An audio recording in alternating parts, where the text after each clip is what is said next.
From the studios of KENW on the campus of Eastern New Mexico University, it's You Should Know, featuring the people and events of Eastern New Mexico and West Texas.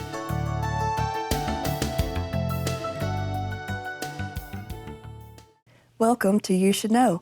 I'm your host, Evelyn Ledbetter, and today I have the pleasure of having Stephanie Johnston with me, and she has an alphabet soup of initials, but mammographer is one of the titles, and also you happen to be the First Lady of Eastern as well, so yes, nice to have you here this morning. Thank you. Yeah. It's a pleasure to be here. Well, thank you. So let's dig in on, tell me a little bit about Stephanie. Oh, a little bit about Stephanie. Or a lot, or tell me what you don't want to tell. No. Well, Stephanie is a New Mexico girl and very happy to be back in New Mexico after being gone for 20 years. I did grow up in Las Cruces, born in Alamogordo, but mostly grew up in Las Cruces. Okay. And I did attend Doña Ana Community College there and New Mexico State University while I lived in Las Cruces before I moved to Texas. And I have 2 brothers, and my older brother is special needs, and I became his guardian when our mother passed away. So I have the 2 brothers, and then I do have a younger sister who happens to also be a mammographer. Oh, she thought I had a great career. So. That's true. That's true. It is a good field. Yes. So, yes. And you've lived here in Portales for going on almost 2 years? Yeah, December will be 2 years. We came at Christmas time, and our Christmas entailed unpacking boxes to live in our house. Kind of getting settled in yes, and yes, everything. Before we started in January. And you've got a very large family. Yes, we do. We have a blended family. We have 2 boys and 2 girls, and we have 10 and, 8/9 of our 11th grandchild, which will be here in September. Oh, wow. So coming up soon. Yes, yes. So we're very excited about that, and have been told in no uncertain terms that will be all. That's all. We're done at that point. Yes. Yes. Oh, gosh. Well, and coming back to Portales, you had actually spoke at a function here on campus for multicultural affairs. Yes. And I just found it super interesting where your degree, you didn't pop right out of high school and get started with this. No, and interestingly, my husband and I have discovered over the years that the power of our story can reach far and wide. And so he tells the story of his first generation right. going to school and that type of thing. My parents both went to college. My dad had a math degree, and that math degree brought him to New Mexico from Tennessee, where he worked for the government his entire career. Wow. So he was, the reason we lived in Alamogordo, Las Cruces area was because he went to Holloman and worked there, worked at White Sands Missile Range, worked at NASA, so he had quite a career. My mom worked as a secretary out at Holloman Air Force Base for 20 years. And so that's what brought them here. But my story is a little different because I was in my 30s with 3 children before I realized that working at a fast food restaurant was not going to get me where I wanted to be. Probably not. This is not where I want to stay. Correct. So I, interestingly, went to the community college there in Las Cruces and looked through their whole rack of pamphlets at all the different things that I could do at the community college and be done in 2 years, right. Which was important because I was going to have to take out loans, right. rely on grants and scholarships, and so I wanted to get in and out very quickly. Sure. There were 3 degrees that I felt made the amount of money that I wanted to walk out of a college education and be able to get a job in. One was nursing, which I already knew I was not going to do that. Yeah, that wouldn't be my calling either. The other one was respiratory therapist. Had no idea what that was.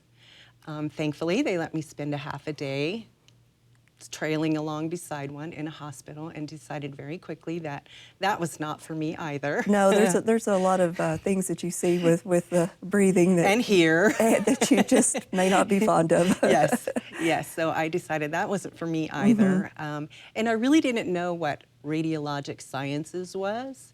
But once I delved into that, and I realized, oh, that's medical imaging, Right. that's taking x-rays.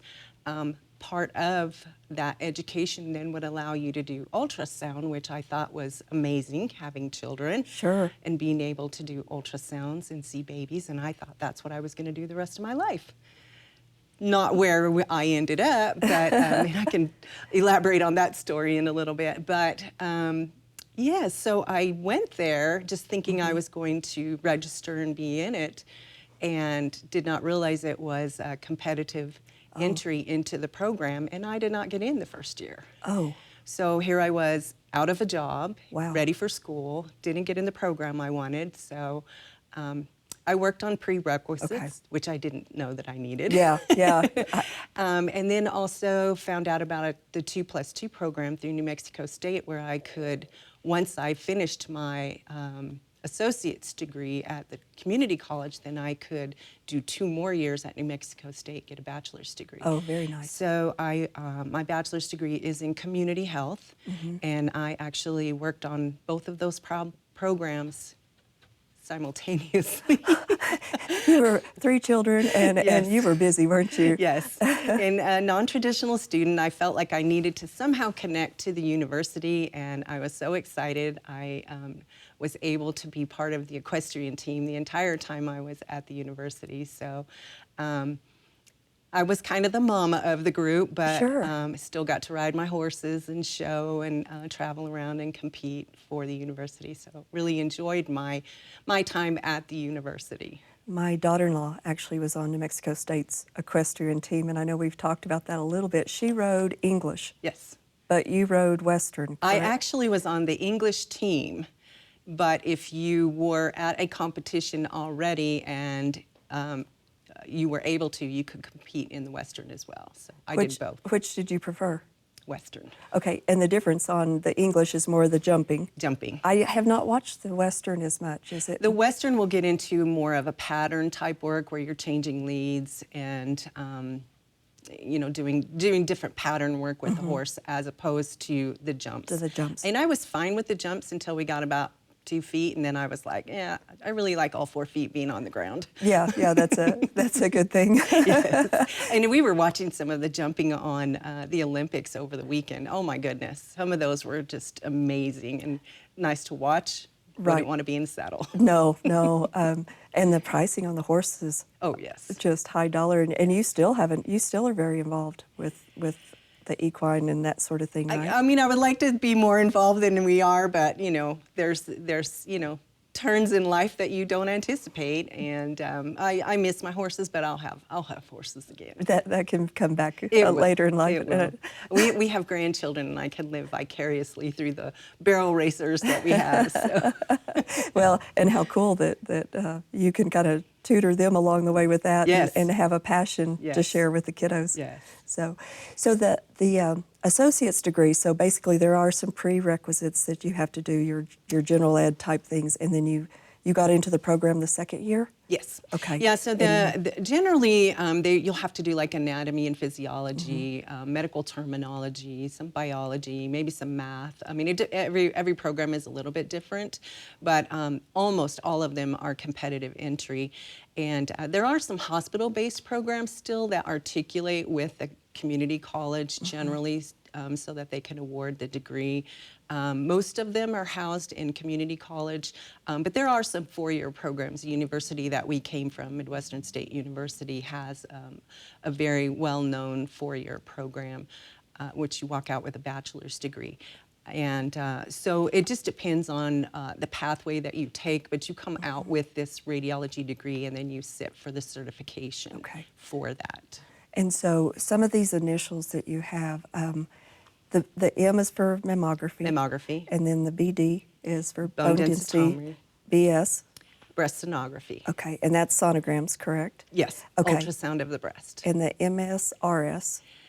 MSRS is my master's degree in radiologic sciences with an administrative, I guess.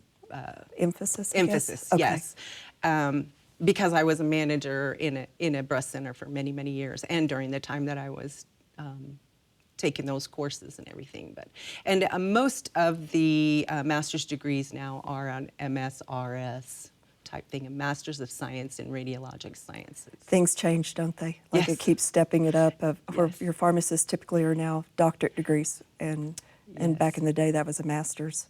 Yes, and things like that. this discipline also has a registered radiologic assistant, which is it's similar to like a PA for a doctor, and they work with the radiologists, and they perform some of the tasks in the department, taking care of patients and that type of thing to alleviate the burden and the strain on the radiologists so that they can do their job, which is interpreting the imaging. And it's kind of one of those steps in our profession to help alleviate some of the cost? and Or and the workload? shortages. Okay. There's Yeah, tremendous that's true. shortages in the radiologic field right now. My niece went into this field, and I mean the compensation and things was good, and for that Yes. program, and then she went into more of the modalities and things of the MRIs and different things. Yes, and that's typically what you'll do. You'll get your degree and certification in radiologic sciences, radiology, and then and that's what I did. Right. It takes more education, and then you can sit for the certification exams in multiple disciplines. There are other pathways where you can just go directly into MR, directly into nuclear medicine, directly into ultrasound. Or radiation therapy, but most people will go the way of radiologic sciences and then train and get the education, become clinically competent and educated so that they can do the other Keep the other adding modalities. on different Yes. things as they become competent, then they may want to step up. Yes. I know just working in the finance department through hospitals, your compensation, you had an extra differential that was stacked on top for each modality Sure. that you could do. But the mammography is what spoke to you. Yes, and it's interesting. I really stumbled upon it. It wasn't what I wanted to do when I was. When you go through the training for your radiology training, they'll generally put you in multiple disciplines, so you can just kind of see, for a week or so, so Sure. you can kind of see what each one entails. I found mammography to be the most boring, so I was like, this is not what I want to do. But again, life kind of reaches out to you. The second place that I worked at, Holloman Air Force Base, I was lucky enough to work with a very passionate radiologist who had someone in his family that had breast cancer. And just the way he communicated and empathized with the patients, I really kind of caught the bug for his passion, and I just decided this is really where I want to be. Also, it was very beneficial for a mom with 3 children to not have to work at night, Right. work and shift work. That's true. Pull call. That's true. Because those exams, they're coming, they're scheduled. Yes. So it's not working those night shifts and things on emergent type Correct. accidents and people coming in on those Right. things. And that, I've worked at a couple of places where we'll have extended hours, so, maybe till 7 o'clock in the evening, but you're usually not there during the night and on the weekends. And pretty much everybody is scheduled. There's not an emergency mammogram. Well, and breast cancer is such a significant part of a fear of so many women. Yes, yes. That going through that process, it makes it nice to relate to somebody that maybe another female sometimes has a little more comfort level. I'm not sure, but I know I tend to gravitate towards a female on those exams. Yeah, and actually the field itself has pretty much become female only. Now, when I went to school and I did my training at Holloman Air Force Base, there were mammographers, male mammographers at the time, but it's just kind of gotten to the point where it's generally women that are doing the exams and everything. A lot of the radiologists are still male. Well, breast cancer is in men too. Oh, absolutely. And a lot of people don't really give thought to that. No, they don't. But They don't. It's something there as well. So your first career move after you got your degree, where did you work? I went right out of where when I graduated, where I did my clinicals, which was at Gerald Champion Hospital in Alamogordo.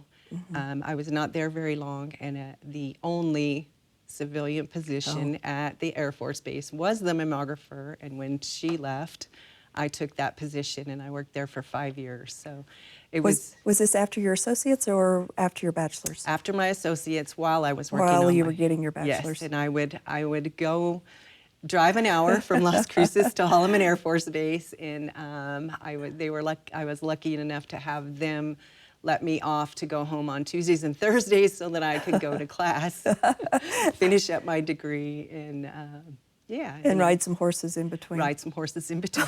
Oh gosh, Stephanie, that's crazy. So what was your next step after that? Well, interestingly, my next step was that when Holloman Air Force Base had to close down their mammography department for 2 reasons. One was they could not find a radiologist, and at that time, mammography was the only discipline where you could not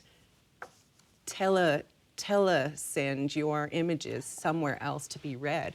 You had to physically have somebody on site. So it was difficult to have get a radiologist in there. And then when they did close it down, I couldn't find a job anywhere.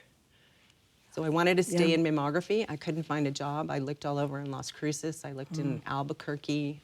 Couldn't find one. I ended up going to Amarillo. And that was the closest place I could find a job, staying in the mammography field. Isn't that crazy? Yes. So women were having to travel all over because the services weren't there.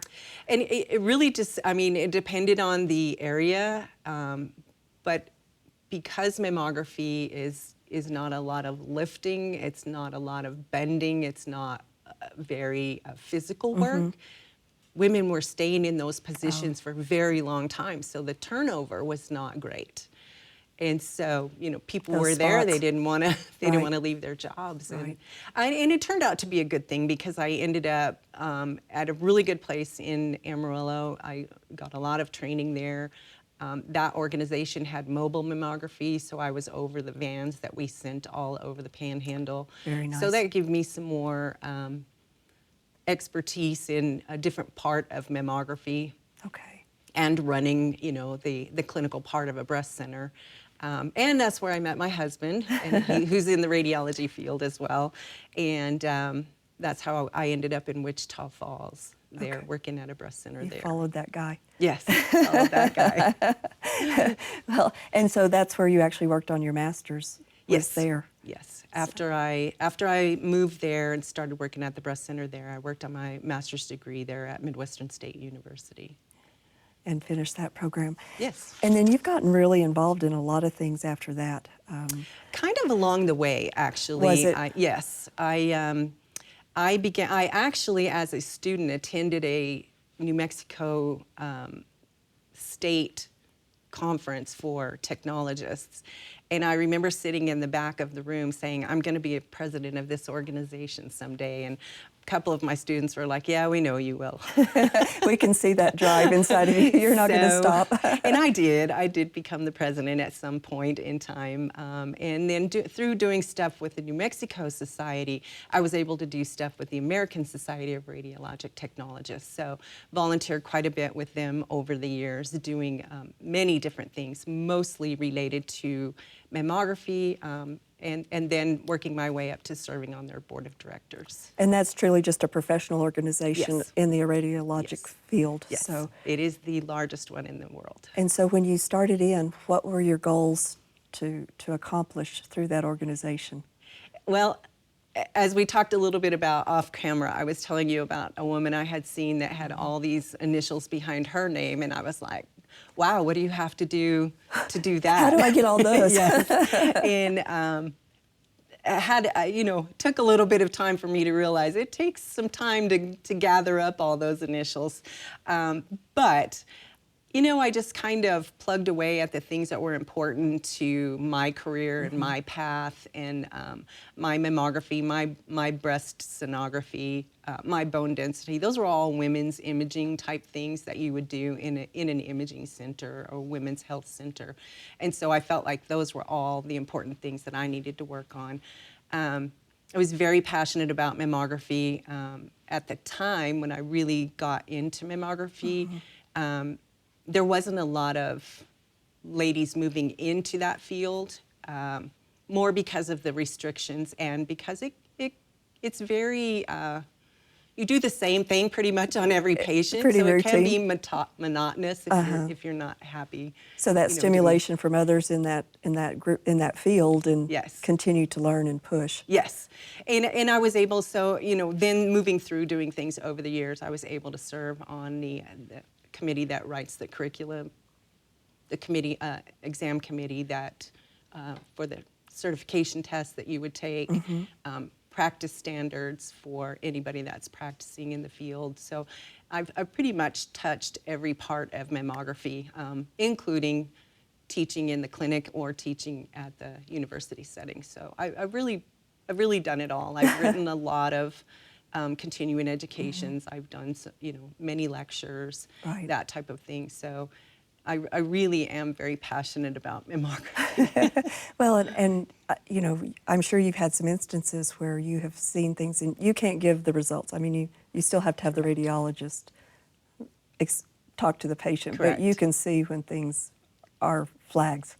Sure. And, that's part of what we train to do is, you still have to engage with that patient. You still have to be empathetic with them and, get them through the exam. But you have to have that game face. Right. And, And you know that they're looking at something very serious. yes. And then through treatments and things, is that something that women or men continue to come in for those evaluations or those screenings? Yes. Okay. So I want to say probably my favorite place that I worked was at the Breast Center of Texoma in Wichita Falls, Texas, because I worked for a breast surgeon.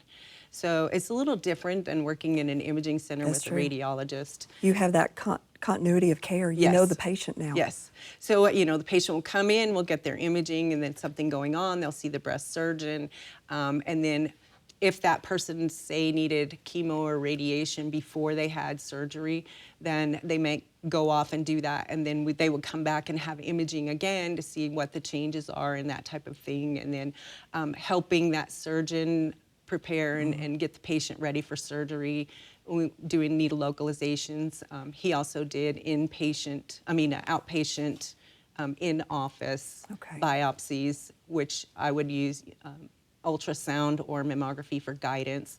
So I really got to do a lot of very different things working there. He also was a pioneer in bringing in a whole breast ultrasound machine.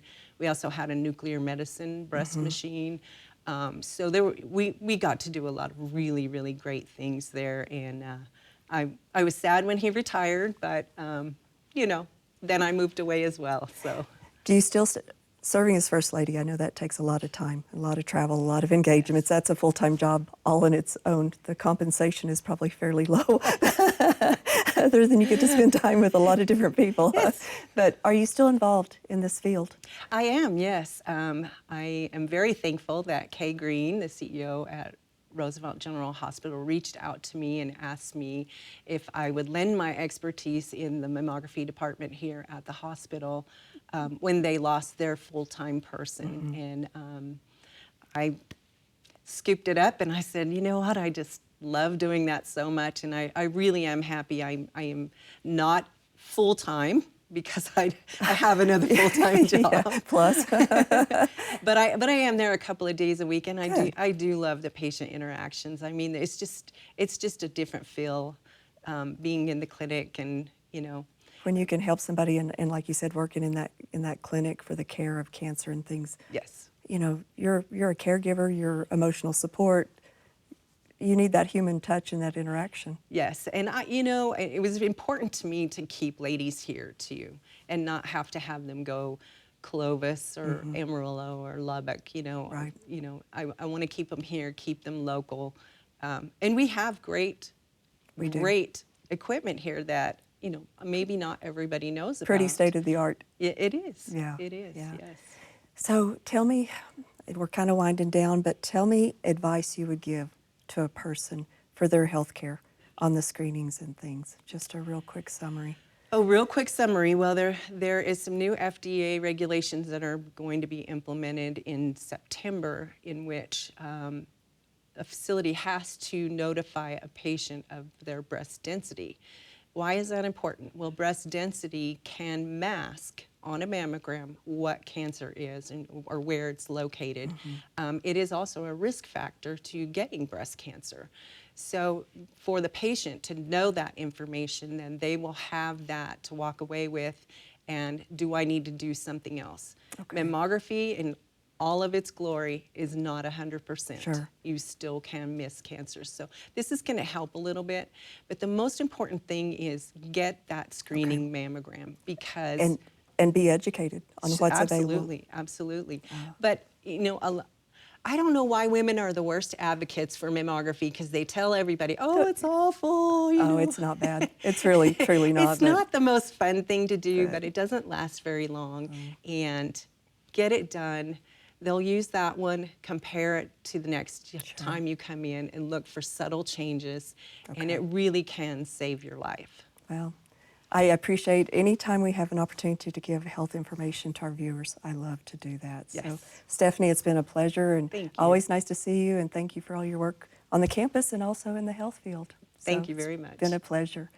And to all of you, thank you for watching. We will see you next time. Cheers.